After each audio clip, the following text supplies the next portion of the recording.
So if you missed the announcement at the beginning, if you joined since then, I do want to make it very clear that today, this is a teaching chat. This is what we had scheduled for next week. But Tim Schaefer was our scheduled speaker today. He's had some extended circumstances with a movie he's had in town. So we're shuffling things up. We tried to hit it out on social media, so it wasn't a surprise. But today's teaching chat, so it's kind of open forum to talk about all kinds of stuff. I have some questions that I would like to kind of discuss and facilitate and things like that. But if anyone has anything pressing that they would like to open with, I would love to hear it and we can share our ideas.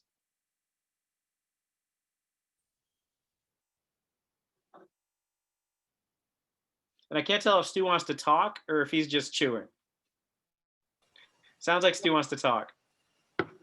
One thing that always comes at the end of the semester is I feel like there's a point at the end of the semester where I'm just in survival mode. And I like to be in the kind of thriving mode. I mean, that's where I feel good. How do we change our mindset from survival to thriving? Now, so one of the things I'll ask first, I got a private message. Is everyone hearing me okay? Okay, because it was one of you said you're having a hard time hearing me. I've got my stuff as I normally do over Zoom, so it's probably a problem at your end. I'm sorry. Stu's question about thriving and surviving. I do want to hear other people's thoughts, but one of the things that I've kind of found, and I actually tell my students about this, right, is we don't remember pain. We cannot remember pain. Try to think of a time when you experienced pain. You can remember that you felt pain, but you can't remember what the pain felt like. And where I'm going with this is the end of every semester is brutal. Every semester, I am redlining, I am at wit's end, I am overloaded, I don't have enough time, and I'm surviving, not thriving. This semester, it's exactly the same. So I don't know if in that way this semester is worse or if this is just my normal at the end of the semester. And then what I do is I get through it and I revive, I go through cognitive renewal and re-engage myself over the break, and I come back and I do this again in the spring. So I don't know if it's worse for me now than it is, because after the fact, you're like, that wasn't so bad. During it, it was awful. But after the fact, it wasn't so bad. So I don't know that I'm surviving any less than I normally am at this point. It always feels like the worst time ever, but it feels like that every time. So other people, how are we doing? Is it different? What are we doing to survive and thrive? It looks like Andy's got something to say, and I love when Andy talks. She's always got great things to say. Oh, thanks. Well, I was just going to say, I feel like this year more that like usually at the end of the semester, like I'm like, I just need to make it to like the end and then there will be that break. So I feel like I get to that light at the tunnel moment where it's like, this is really, really, really tough, but it's almost over. I just got to make it through. And I'm finding that like this semester, like I'm already really anxious about spring, which is not something that I normally experience, that I am already like not really looking at like what I have to do for the end of this semester. I'm already like, okay, like as soon as this is over, like I got to jump right into like getting prepared for spring semester. And that for me has been something different that I don't have any solutions, just a lot of empathy that like, I'm right there with you. This is tough. And unlike other semesters, like, I don't feel like I feel like I'm about to get a little bit of a reprieve and that we won't have classes for a little bit of, we get a good long break, but I'm really also nervous about that because those long breaks are always a lot shorter than we really expect them to be. And so, yeah, I'm already really, really feeling a lot of anxiety about the spring semester. So. Yeah, and I think that's a great point. One of the things I'll take the opportunity to kind of insert is we've reshuffled our January professional development to try to help out with some of that. We have a number of teaching chats planned where our instructional designers, Trina and Laura, will be there to provide some help and oversight in managing the Canvas side of things and course design and stuff. We have an empathetic course design session that I will lead. We moved that up a week to make it a little bit earlier so that people could use that information to help them with the start of the semester. And then when the semester starts, we have another one by LaBarbara Wigfall about kind of mind, body, and spirit and kind of managing yourself and your students through this. So we're trying to be proactive in knowing that this is coming up because right along with you, I don't know what the first week of class in spring looks like for me. I signed up for the most flexible option. to give me as much latitude in making course design decisions as I could based on what January is going to look like. So I don't even know what that's going to be. I don't know if I'm going to be in class that first day or if we're going to be online on that first day, because I picked the hybrid option or something. So I had a lot of latitude in what I could choose. But yeah, I don't know what that looks like. But I think your point about it's been harder up until now is also really important, because at the end of the semester always feels like this, but the middle of the semester felt worse. And the beginning of the semester definitely felt worse than it normally does. And as Melissa mentioned in the chat, the ability to not meet with our students face to face, some of that energy and inspiration we get from that contact, we're not benefiting from right now. I mean, the last week is normally a very exciting week because you're coming in and you're saying, we made it, we did this together. What did we learn? What did we experience? We don't have that, and they don't have that. So I think in some ways it's going to end, but it's going to end with less of a flourish than it often does. So I think those are all great points. One of the things Melissa also said in the chat, and I'd seen this earlier today in a message she put up on Facebook, is she's meeting with her students one-on-one to kind of provide those opportunities to kind of do that. And I think you said you taught a class of about 18 students, Melissa, if I can remember. And having that opportunity, it takes a lot of time, but it does provide some of those opportunities to kind of connect. And I think it's really good to take those opportunities when they present themselves. Serena said the lack of spring break has her worried about whether she'll be feeling even worse at the end of the spring semester. We're worried about that too. And for those of you who are faculty senators, I think it's probably a couple of us in the room, you may be aware that there's been some attempts to get mental health days built into the spring semester. So far, those attempts have not been successful. The last faculty senate meeting, they were voted down. There is a new proposal that may come back to faculty senate for them to discuss. Well, it will come back. I don't know if it'll pass or not. But there is some attempt to provide a little bit of consolation to that. I will say, though, that those will be student holidays, not university holidays. So it means that if that passes, students would not have class on those days. And obviously, we wouldn't have to teach classes on those days if we were teaching. But it doesn't mean that staff, for instance, wouldn't have to do their jobs or those kinds of things.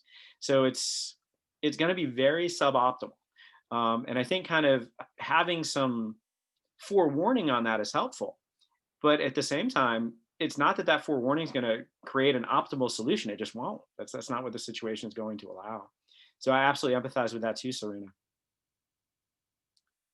Andy said, I'm making my own spring break for my classes. Week 8 is going to be movie week. I like that. One of the things that they actually did consider was building a dead week in the middle of the semester. And what people were concerned about is if we built a dead week in the middle of the semester, people would just shove the material to before or after that, and it would just increase the stress around dead week. But I think taking the opportunity to create your own empathic decisions for your courses is great. I love that idea, Andy. And Tucker does too. He's going to do something similar in his class. So coming back to Stu's original question, how do we survive right now? And maybe thriving isn't the goal. Maybe that's really not the realistic goal right now, but it could be. So how do we finish as well as we can? We've got a week and a half. Well, if you count the grading deadline, we got about 2 weeks left before this semester is truly kind of concluded. And I would imagine we're probably going to have more incompletes this semester than we probably had before, with students having COVID issues and other kind of things come up. So it might be more than 2 weeks that this is kind of happening. And Melissa said, grace, I absolutely agree with that. And remembering that perfect is the enemy of the good. Yes, it's when I'm mentoring students, I'll often tell them that perfection is the enemy of completion. And that's something that we got to kind of take in mind here too. And a couple of my grad students are nodding as they've heard me say that before. So how are we going to survive and thrive?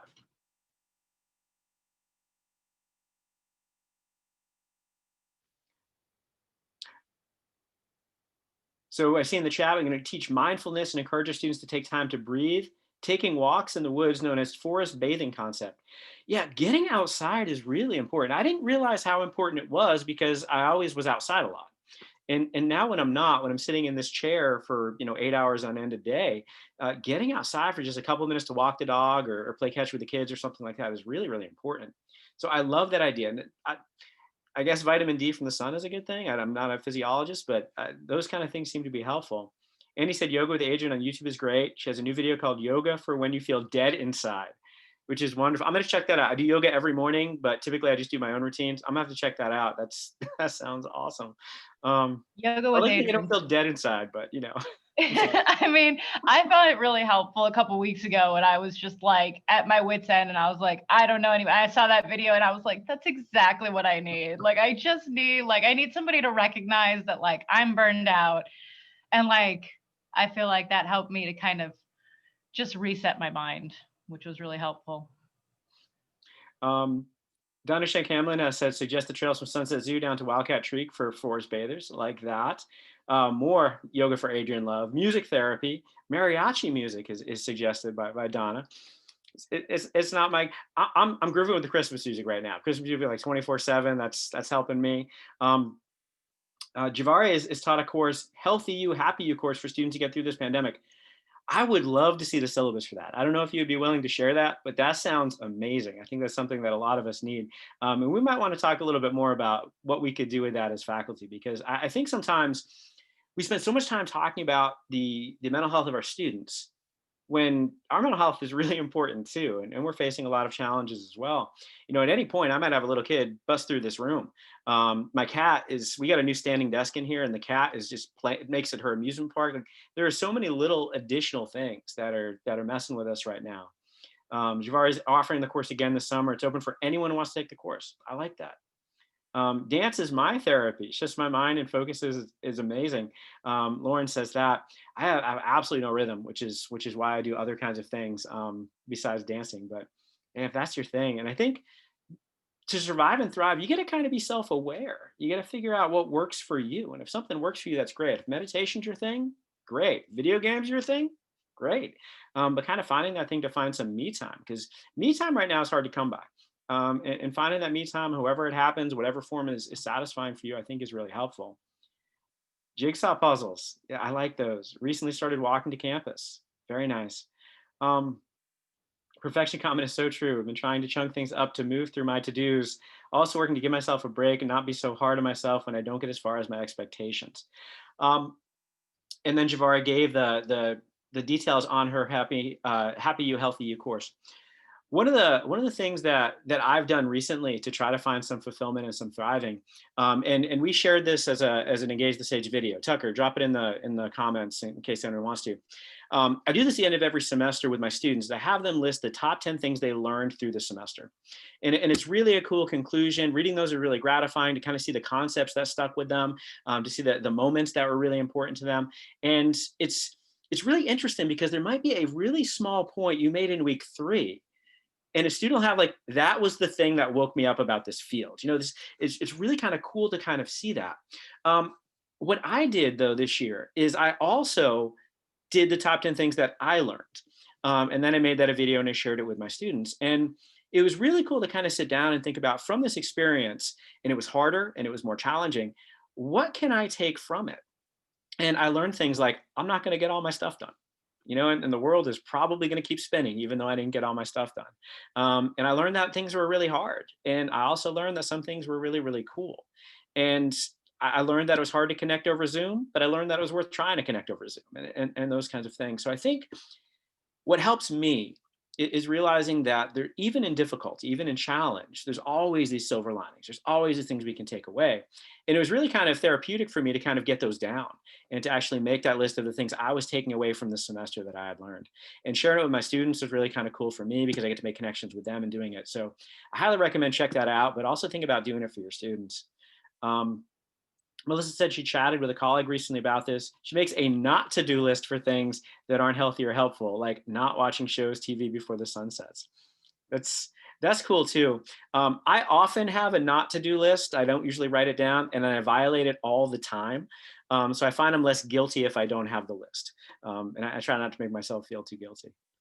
But what are other things that some of you are doing in your classes, you know, personally, whatever, to make the semester end on a high note, to kind of end with a success, to end with a win, not to kind of like crawl through the finish line, but actually sprint through the finish line? I apologize for the track analogy. I ran for 8 years.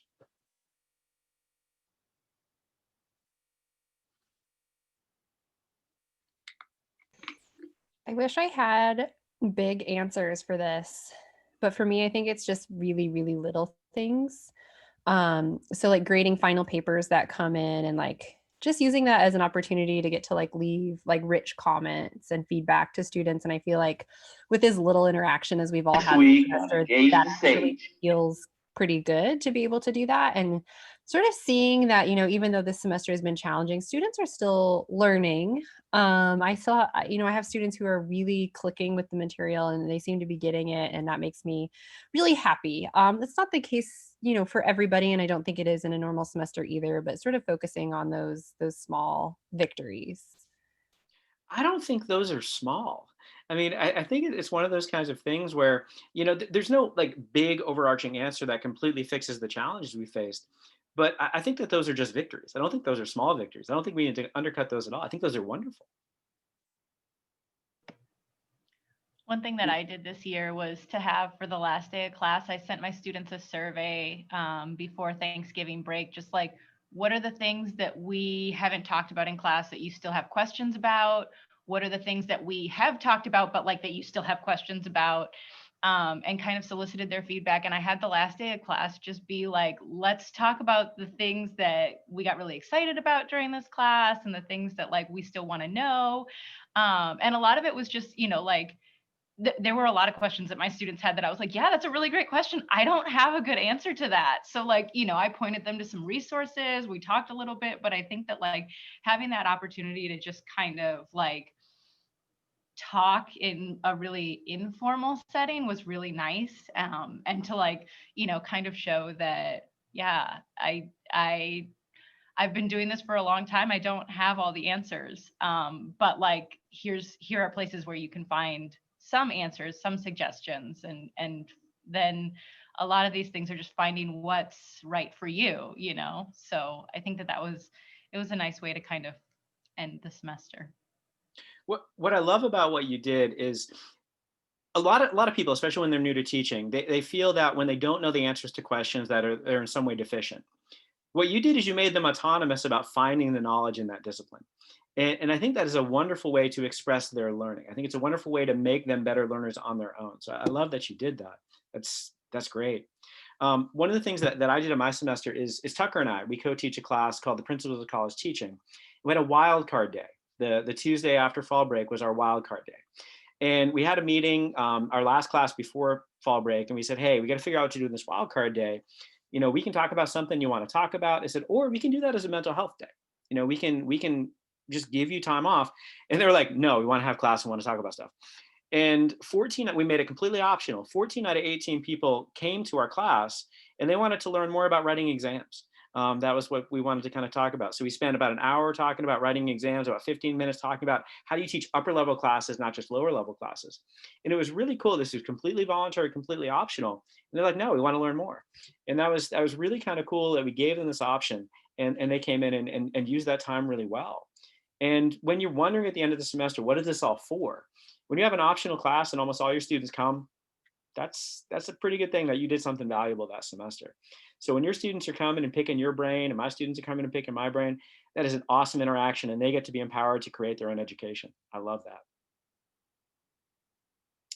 In the chat, I'm seeing that some of you have design reviews at the end of your semester to design showcase of their skills. I love those big projects, those ways to kind of bring it all together. Also inviting professionals to give them feedback and appreciate the students' learning curve. That's really helped. So you can bring guests in and those guests can then be impressed by the work. They understand it's not just you, the teacher. You have a conflict of interest, right? I mean, if they do bad stuff, that might have been on you. But when they come in and do great stuff and someone who's not connected to that class says, hey, this is great, that's really, really meaningful. So I think to the extent that you can do that, and with Zoom now, maybe we can do that more than we ever could before, is having guests and other professionals kind of come in. I love that idea. That's amazing. And I love these teaching chats because I always come away with lots of stuff that I can then do in my classes from all of you. So this is awesome. So what else are we doing to thrive and survive?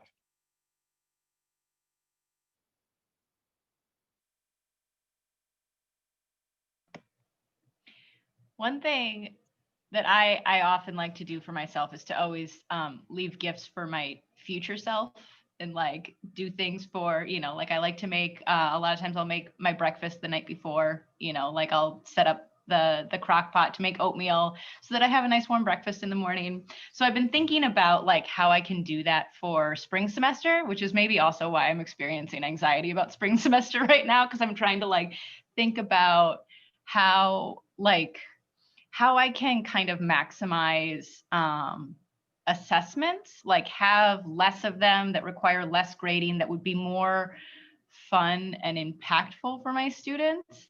And that's kind of where I've been right now, is like trying to think, like some of my ideas have been like have them create a TikTok style video, like 1 minute, like something from class. I want you to make it accessible to the general public, like in a fun and entertaining way. Like, so I'm trying to think of like how I can maximize class assessments for the spring. That's been something that's been stressful, but also kind of fun.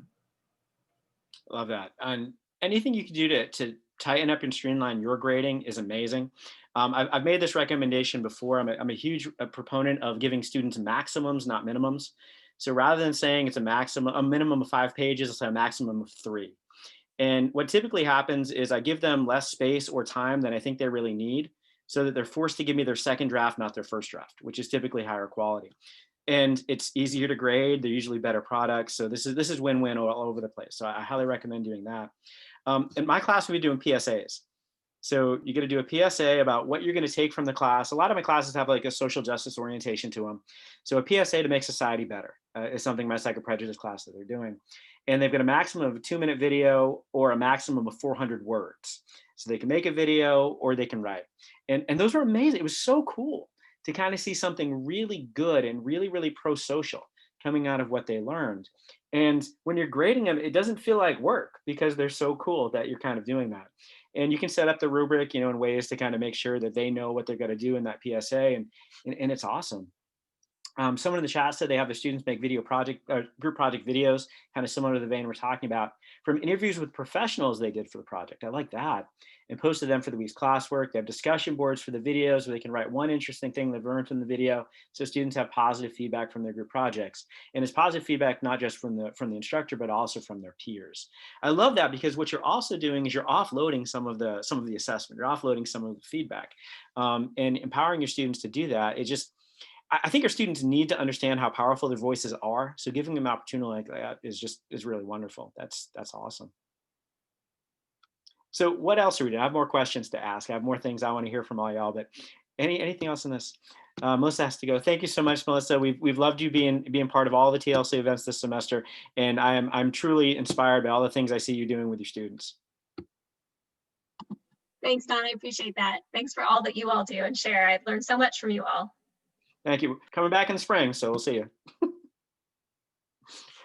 So what else are we doing this semester to make it end with a bang? Like I said, I've got more questions, but I want to make sure we've gotten what we have out of this one. All right, my next question. This happens every semester, but it's happening earlier this semester. And the Awesome Student Life refers to these as the Hail Marys. So at the end, and it's a football term referring to trying to throw a pass in the end zone at the end of the half or into the game. Lots of students, despite not having done lots of work. Javari, thank you so much for coming and sharing your comments too. I really loved hearing what you're doing with your design students.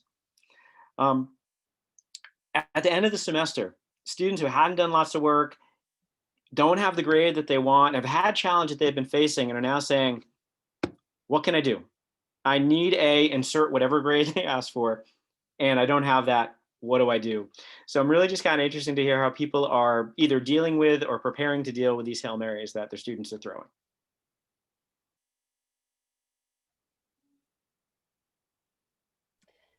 So I give them an extra credit assignment that's worth one of their weekly assignments, and they're all worth 25 points. And throughout the semester, if they've bombed an assignment or missed it, it's like you can participate in the extra credit assignment to make that up. And the extra credit assignment is covering a module from the class and building out their own slide deck and giving that presentation. And I actually loved grading those because it showed me that they were in fact learning the content for those modules. And I think it helped them learn it on a deeper level, and they'll be more prepared for their final exam and having done so. So just sort of baking that into the way that I teach my class so that everyone has access to that opportunity. Of course, not everyone took it, not everyone needed to, but people who did want to sort of have a compensation mechanism for things that they maybe missed or messed up earlier, they had that out. I love extra credit assignments, especially when they're valuable. And it sounds like that was a really good demonstration of their learning. There's a lot of value in your class. The one thing that I do concerned about is the grading side of things. And one of the things when I kind of think about with extra credit in my classes is I try to make them things that's not going to be hard for me or my TA to grade. And I don't know, I'll kind of leave it there, but I think extra credit is a wonderful way to kind of deal with some of those. And I love that you made it for everybody. You know, it's not a situation where the one student who reached out and said, hey, I need help, you help that student, because there's a lot of students who respect your policies and say, well, I don't have the grade, I'm not going to reach out, and wouldn't get that opportunity. I may have told the story in the series already, and I apologize if I have, but I had a student in general psychology a long time ago who had broken his foot. And at the end of the semester, you know, he was missing, you know, the higher grade by the value of one weekly quiz that he had missed. And, you know, I kind of said, you know, why didn't you, you know, ask to make up that quiz? And he said, well, you know, I missed that class because I broke my foot. I broke my foot on the way to class, and I missed class. He's like, I would have let you make that up. He said, yeah, but the syllabus says you're not guaranteed a makeup unless you let me know before you miss the class. And I said, but I thought you would then reach out afterwards. You're not guaranteed the makeup. He's like, but I was just respecting your policies on makeups. And I never want a respectful student who is respecting your policies to be disadvantaged. So I love that you made your extra credit available to everyone proactively without someone having to kind of do that and kind of ask for the secret code to get access to that assignment. So I love that, Serena. And Stu's out. And this might be a Hail Mary meeting. Good luck in there, Stu. Should ask this question earlier to give you some strategies. Take care. So what else are we doing when students come up? I love the extra credit assignment for the whole class. I always kind of vacillate on how much to make extra credit worth. You said kind of 25 points in your classes. How many points is your class worth? It's worth 1,000 total. Okay. We have in my Gen Psych class, we looked at the grade distribution. I always kind of look at the grade distribution before I decide, you know, how many points to kind of use for extra credit. And we decide 40 points for our extra credit, which is 4% of the points. I think anything more than about 5% I get uncomfortable with. But we're about 40 points, which is the equivalent of adding 10 points to each of the exams, which is why we kind of came up with that. And it's cool. It's having them reflect on their learning and come up with recommendations for next year's students that I kind of can provide to them. They're telling me things they would have done differently this semester if they had a do-over. And then they're telling the one biggest takeaway they have from the semester. So these are really valuable for us. It doesn't take a lot to grade. We just look and say, okay, those are 5 recommendations. Oh, that is a takeaway point. So it's easier for us to do that, but it's going to be fulfilling for us too. Interestingly, I was checking, Noah's my TA. I was interested in how many people were doing it, and less than a quarter of our students had done this so far. So I don't know what's going to happen with that. It's been my experience, unfortunately, that the students most likely to do extra credit are the students least likely to need the extra credit. It just kind of goes on with the conscientiousness of some of the students in the class. But I was actually surprised. It was kind of across the board, the students that participated. It was probably about a quarter that actually did it. And there was only one student that had an A that did it. So, you know, the people that really didn't need it actually didn't participate in it, which is fine. But there were a handful of sort of at the bottom of that curve that didn't take the opportunity. And I really wish that they had. So I don't take any pleasure when those students reach out to me having not taken advantage of the opportunities and telling them, I'm sorry, we've kind of gone past that point, because I know I'm going to get some emails over finals week and the week after, and you will too, saying, you know, I really needed this higher grade. Is there anything I can do? I'm going to say, we gave you all of these opportunities and you didn't take them. I don't take any pleasure in sending that email. And one of the things that, you know, I always have a heavy heart when I send that, and especially if, you know, they'll tell me the circumstances and why they need that grade or those kind of things. You know, I had one student tell me that he's going to have to join the Army in his country. He was an international student. If he had gotten this grade in my class, because he would then fail out of K-State and he would have to go into mandatory military service. And that devastated me, you know, kind of thing. And I was like, I'm sorry, we did all these things. And then he retook my class the next semester. I was like, wait a minute, what happened? You know, he said, it didn't work out the way I thought. So I was at least happy to kind of see him back. But it's it's not a great time. I have Grinch shirts. Those will work their way in during finals week where I'll wear my Grinch shirts because I kind of feel like that in that kind of thing where students like, but please, please, please, you're such a nice guy, because they'll do the consistency appeal. I taught them the consistency appeal in my social psychology segments. They'll use the consistency appeal on me, but you're a nice guy. You care about our students. You want us to succeed. Won't you give me these points? Kind of thing. And I don't like being that guy. I'm going to be that guy, but I don't like being that guy. So how do we deal with this? How do we handle this? I think it's just so important to be fair. So to give,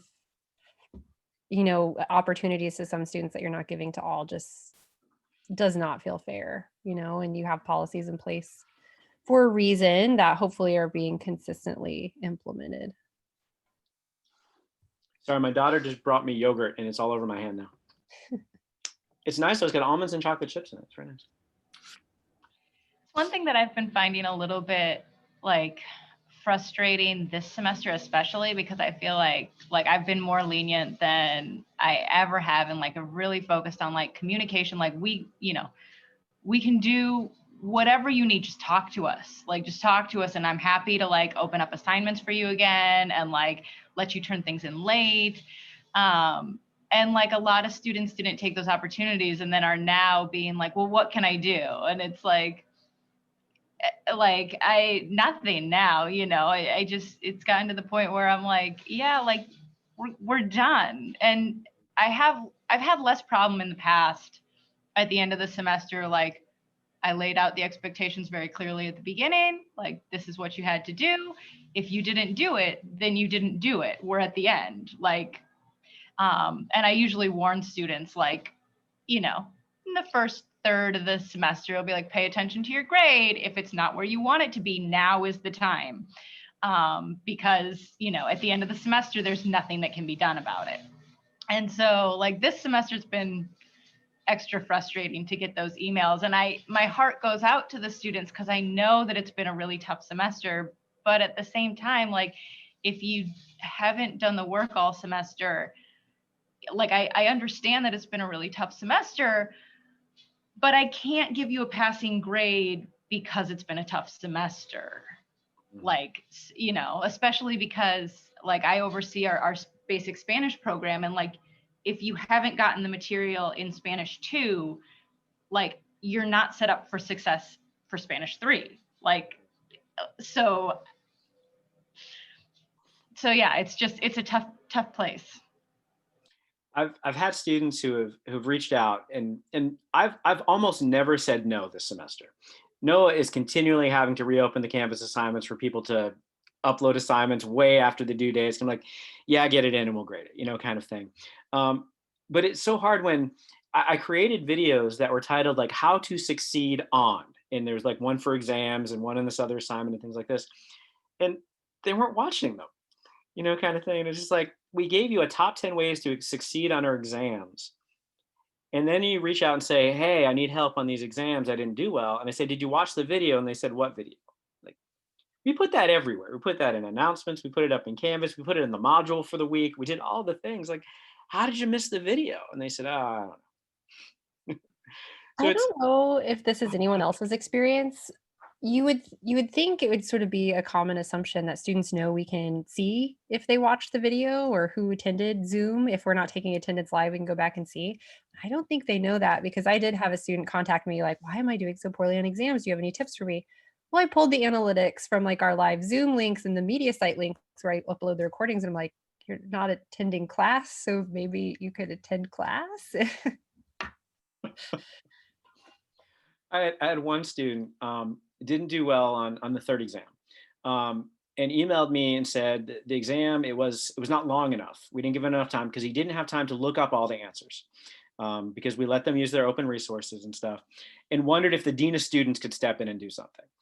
And I was like, I don't think we have a dean of students, number one. But then I talked about all these kind of things, all the resources we put up, and then reminded him he did better on that exam than the previous exam.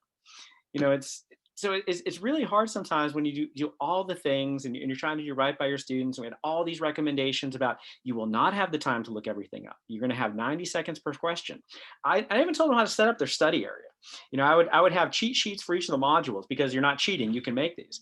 And I would set them up and organize them in this way and then just reach for them as you're kind of going through. But this is going to take preparation.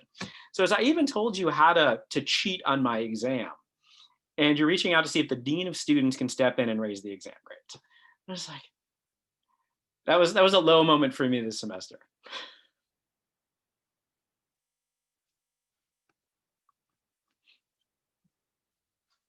And I hate that we've moved to the griping portion of this chat too. That wasn't my intention, but.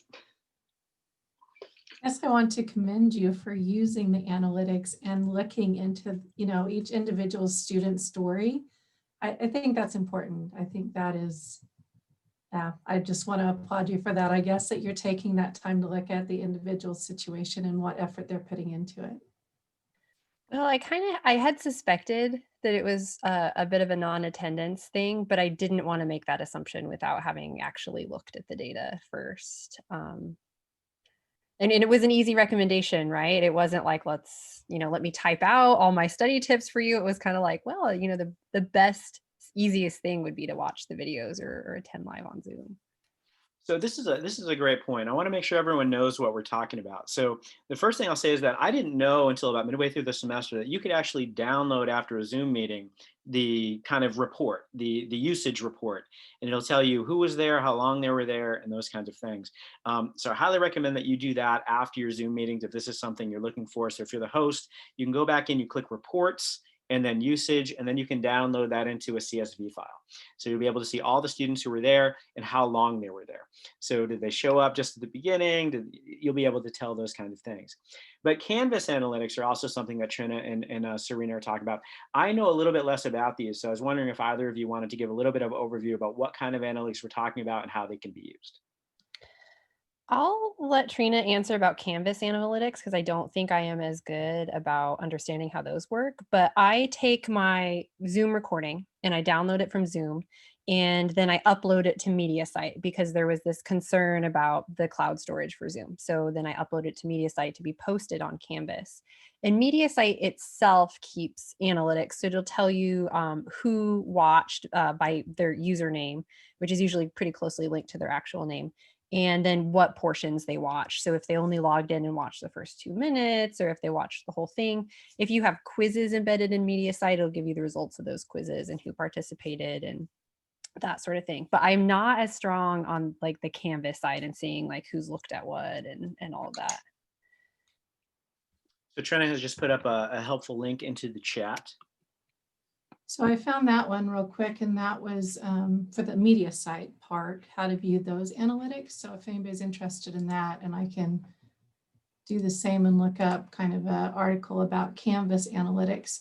I was trying to remember, trying to quickly grasp it, an email, because it seemed like I've heard of some limitations to analytics, and I wanted to share that, but I'm not putting my hands on it just like that. But yeah, in Canvas, you can go to the gradebook or to your people and look at each user individually if you'd like. And you can see kind of, they'll show graphs, they'll show kind of, the bell curves on when people are getting into things. I'll go out there and pull a link because it'll tell you a lot better than I can. I think that'll be more helpful. One thing I will say is that I found this with a couple of my students, especially in my larger classes and my first year classes. Some of my students live together, so they won't both show up on some of those reports yet they're watching. So just always kind of understand that there's a little bit of an accuracy issue with some of those. It took us a while in my second prejudice class. We'd always have 12 people logged in for 13 people, but then we look at be 2 faces in one of the screens. So it's just kind of, those reports are not always accurate. One comment I wanted to make with the Hail Marys at the end of the semester is I think that it's a good opportunity to talk about kind of the skills that students are building, are meant to be building in college. And I think that one of the really important skills that students are learning is responsibility, getting their stuff in, paying attention to what they need to do to pass the course or to get the grade that they want to get. And so when they come to me at the end of the semester with these Hail Marys, like, I want this grade, what can I do? I usually take that opportunity to talk to them about like what the purpose of college is and what the skills they're learning are, and that, letting them know it's not necessarily a fun conversation for me or for them, but to at least give them that explanation of like, these are the skills that you're meant to be learning, and you need to be doing things like in the real world when you have a job. Like, you can't just not do your work and then, like after 3 months be like, well, what if I do it all now? Like, that's not how life works.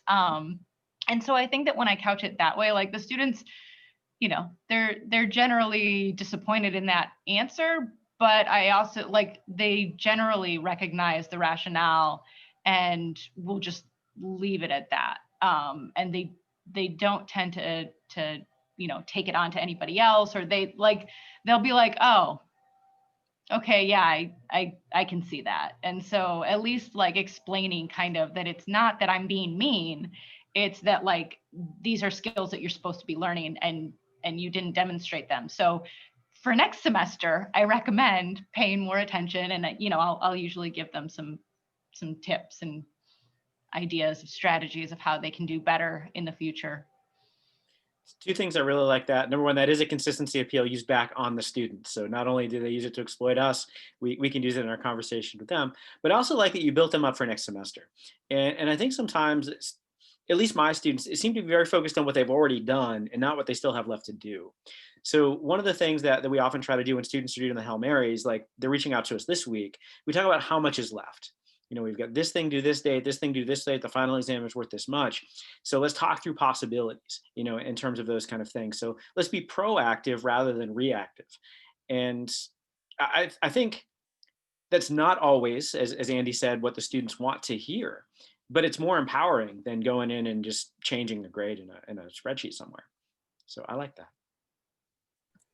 One thing that I haven't had like a huge Hail Mary request, but it'll be like little requests after a missed assignment this semester. And they're like, I'm going to make it up, blah, blah, blah. And it's like, okay, but can you give me a deadline? Like, when are you planning on doing that by, so that we have something to hold you accountable to? And I don't need to set that for you necessarily. If you have something going on, I can't tell you when you're going to be ready to do this, but you can decide when you're going to be ready to do this, and I'll help hold you accountable to that deadline.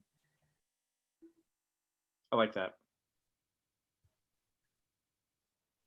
So what are we taking away? I want a positive, and I'd love everyone who's willing to participate, but what's one thing you're going to take away from this semester and is going to make you a better teacher next time?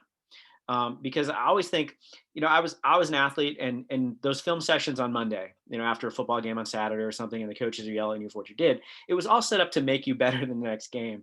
So what are we going to learn from our film study, our reflection of this semester that's going to make us better teachers next semester and beyond? And like you said, I would love if everyone participated, either unmuting themselves or putting it in the chat, because I want to hear all these things.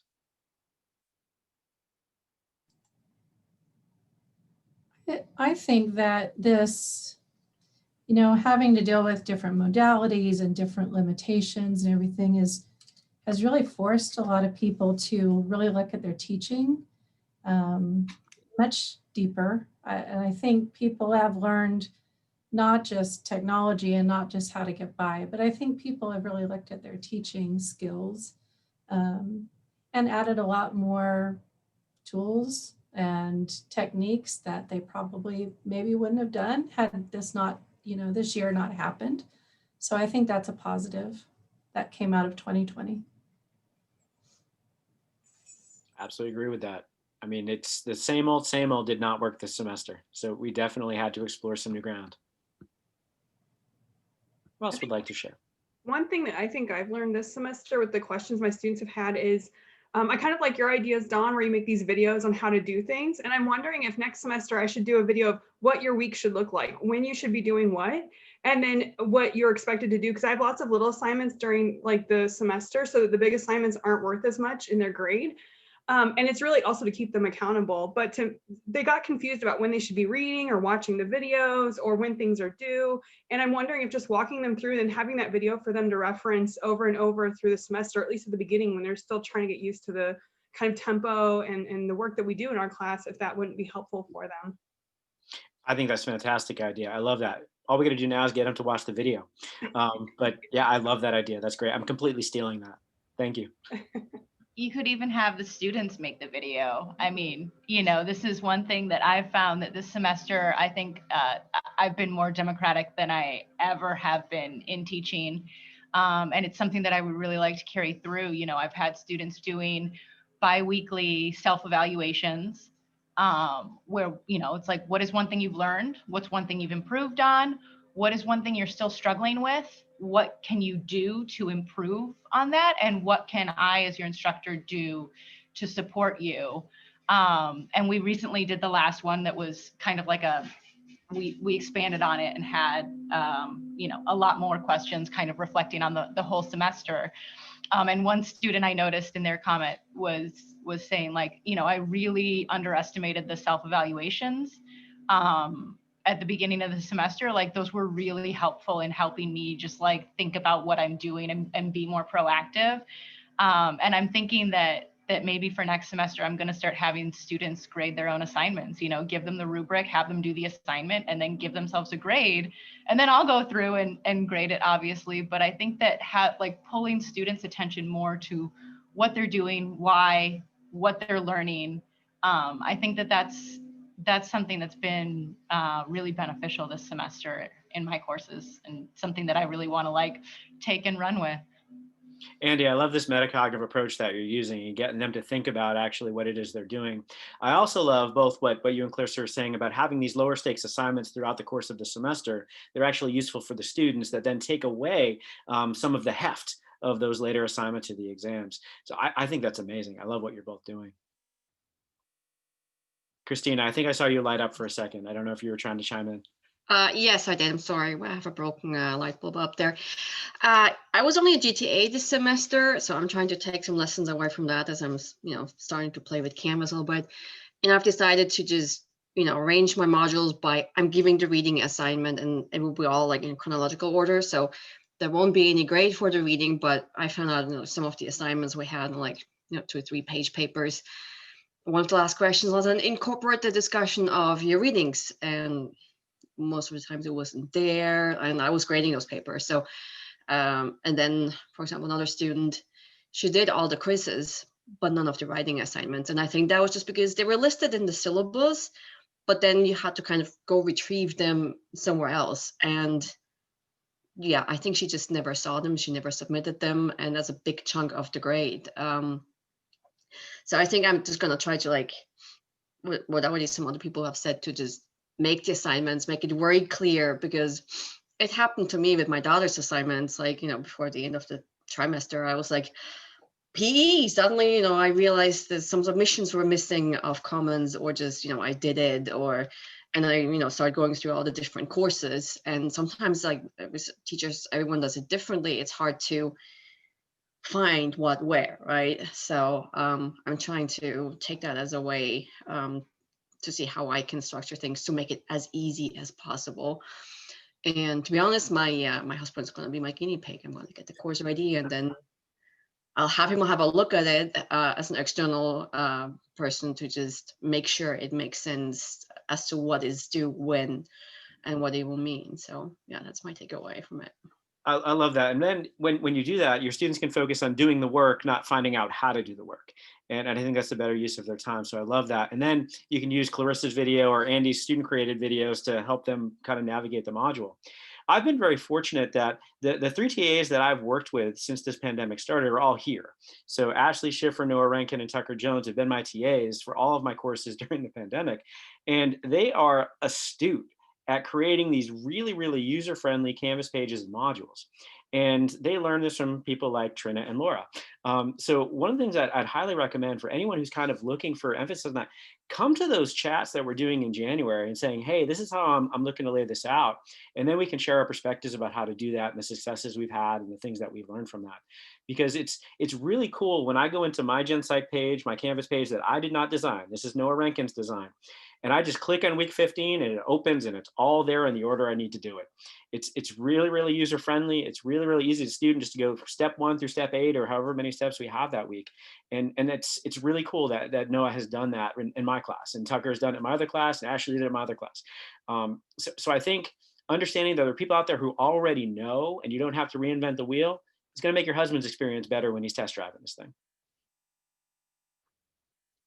So who else is something that they would like to share that they're taking away to make them a better teacher from this semester? So I think there are a lot of things. First and foremost, I think all of the things that I've needed to learn to teach my HyFlex class this semester have really benefited my distance class that I teach. That's always going to be a distance class. It's always going to be asynchronous. And so I've got to incorporate some cool new things that I might have been a little bit intimidated to try if I hadn't been sort of forced to do them this semester. So I think that that's really cool because we've all learned a lot of new tools, and, you know, not always an easy process, sometimes a little bit painful, but I think that we all have so many more tools available to us now. And I think that's great. Some other things that I've noticed is I've had to work on being a lot more flexible and have had to experiment a little bit more with how to get things to work. So especially in a HyFlex class, just getting the participation is so hard across people in Zoom versus people physically in the classroom. And so I realized probably more late in the semester than maybe I hope that using the polls really helped that interaction. So it didn't force anyone to turn their mic on and talk, which people seem to be very uncomfortable with. We didn't have to like take time to like have the conversation in class and then I come back to the computer and rehash it for people on Zoom, but we would just throw up the poll. And so people could answer on Zoom and the people in class would hold up, you know, what option they felt was best. And so that seemed to help build a little piece of interaction. And again, wasn't something that I initially planned for quite as much, but kind of had to adjust throughout the semester when I realized that participation just wasn't great. And then finally, I think that it's really made me think a lot about what the essence of the class needs to be, right? So we don't really have as much time together to talk about things as thoroughly. And so it's really distilling those down to like, what exactly is it that you need to know? What is the most important pieces of information, and making sure that that gets highlighted in the class, especially in sort of our limited time that we might have a live or a face-to-face interaction. I love those practical takeaways. I think prioritizing and streamlining, it's what we're about now, you know, and kind of doing these kind of things. I found HyFlex teaching to be very challenging this semester. I thought it was very, very hard to have a face-to-face audience, some at home on Zoom, Tucker managing the chat, me trying to do all the kinds of things. It was really hard for me to do that. And I think once I kind of hit my groove, then we were all remote. And then, you know, it was a little harder with that. So I think I've gotten better at that. And learn some of the things that you've learned, but I don't feel like that's my strong suit yet. But I'm going to keep a growth mindset and say it's yet, you know, and kind of go from there. But yeah, I love you sharing that, Serena. I wanted HyFlex to be so much better than it was, because I feel like it's a really cool idea and it's just really hard to execute. I was like, this is going to be the future education. We can teach all the people no matter where they are. And I was like, this thing is so hard. Oh my God. And thank God for Global Campus putting out those resources out there, and the Course Design Institute and all of those kind of things. Thank you so much. Definitely. That's one of the things that I've really liked about just the past 8 months or so, is that I feel like there've been a lot more like just discussions about how to teach. Like, you know, this year, I have a group chat with a bunch of my friends from grad school that we've been like, you know, sharing information, sharing stories, things that have worked, things that haven't worked, new tools that we've found. There have been a lot of, you know, different blog posts and things. And I feel like that's been a really nice aspect of this, to have all these communities of practice coming together and talking about how we teach, sharing resources. And I feel like that's been really positive in just, you know, for the way that we're teaching now for the pandemic, but also just like getting different ideas of ways that you can approach problems, whether they're, related to remote teaching or just teaching in general. So that's been something that it's been a nice silver lining to a not great situation. I've really enjoyed talking to all of you every week in these meetings, for instance. And yeah, I will echo that completely. And yeah, I'll again put a shout out to Global Campus for really kind of starting that about midway through the semester last year. They were there when we needed them, and they stayed there since. So it's been amazing. Adelaide, is there anything you would like to share in terms of a takeaway from this semester to make you a better teacher moving forward? Yeah, one thing that I have learned is that there's nothing like giving too much information. So it's like just put out the information everywhere and like anyhow you can share it. And one thing I'm looking to do next semester is to like in the first week have the students pull up their phones, and then we actually put the deadlines in their calendars just so they don't forget and like have it with them all the time. That is such a simple thing, but that is amazing. We've had so many students this semester be like, I just missed the deadline. I love that idea. It's so simple to just have them do that. And they always have their devices with them. That's great. That's wonderful. Noah, what do you have? Adelaide kind of stole mine. That's exactly what I was going to say, is having clear communication. And at the beginning of the semester, Dawn, I know you said that like you'd walk into your classes and you'd quiz, all right, what's due this week? What's due next Tuesday? And so everyone's on the same page. It's so much harder now that everything's online. A lot of these students in our class are first-year students who aren't checking their emails regularly. And so putting information everywhere on the Canvas page and announcements and different pages in Canvas, just to make sure that everyone is on the same page as close as possible, is so important, especially in an online asynchronous format like ours. Yeah, I think that predictability is really, really important. Yet, as Noah and I have seen, even though it's due every Sunday at 11:59 p.m., so I was like, oh, that was due yesterday? I was like, every Sunday. It's the same assignment every week. So we do what we can. Ashley, what are you taking away? I'm just going to re-hit the point of empathy. I think that's just something that we can't talk about enough.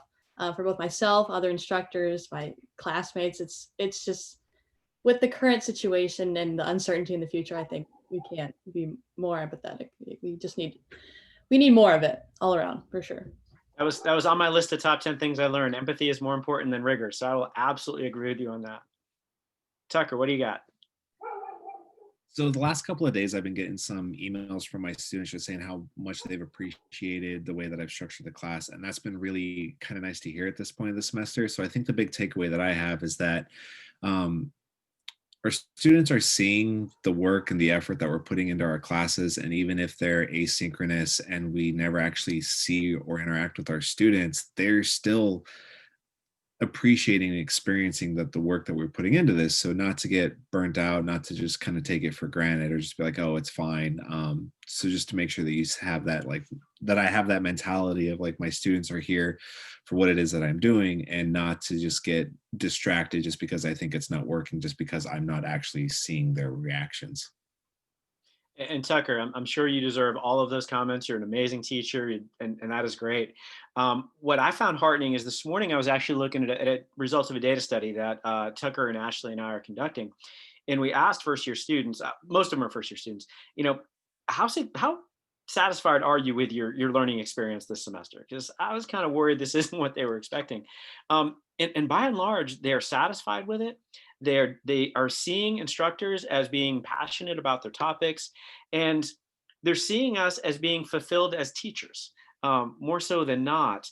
They're also saying we're teaching because we want to, not because we have to.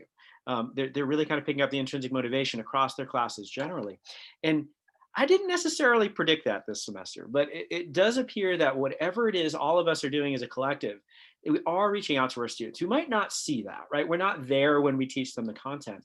And that's why I think finding these ways to kind of uncover that, give them these opportunities at the end of the semester to reflect and to share with you the influence your class has had on them, because otherwise you might not hear that. But I love that Tucker students are reaching out to him. He deserves that. But I think we can create those moments for ourselves too. And I think finding that fulfillment, finding that way to kind of end on the high note, finding that takeaway to learn for next semester, to come back to Stu's question way at the beginning, that's how we survive the semester and then thrive in the spring. I think that's how we do that. If anyone has any additional questions or comments, I would love to see them. We're about out of time. I've thoroughly enjoyed the teaching chats. We're going to still have the teaching chats about once a month during the spring semester. We have a loaded lineup for all kinds of wonderful events in the spring, including those professional development in January to get us ready for that terrifying spring coming up. But we're really excited that all of you took part this semester. Oh, it's gonna be same thing. So same bat time, same bat channel. Wednesdays at noon to 1. We'll probably change up the Zoom link because we weren't supposed to put ours out publicly or something. I'm not sure they're all on Wednesdays, right, Tucker? Oh, during January before the stuff start, there are a couple sprinkled out through that too. Yes, thank you, Trina. Once the semester starts, we'll come into our normal schedule, but we do have a couple additional ones in January that do not fit onto the Wednesday at noon to provide those workshop days to help you get ready too. Thank you, Trina. Yeah, they're still at noon, but there's a couple, I think there's like a Tuesday, Thursday or something. Yeah. So. Absolutely, there is. You're right. Well, we'll stick around for a couple minutes in case everyone has anything, but otherwise, you made it. We're almost there. We got a little bit to go, but I believe in all of you, and it was so great to see you today.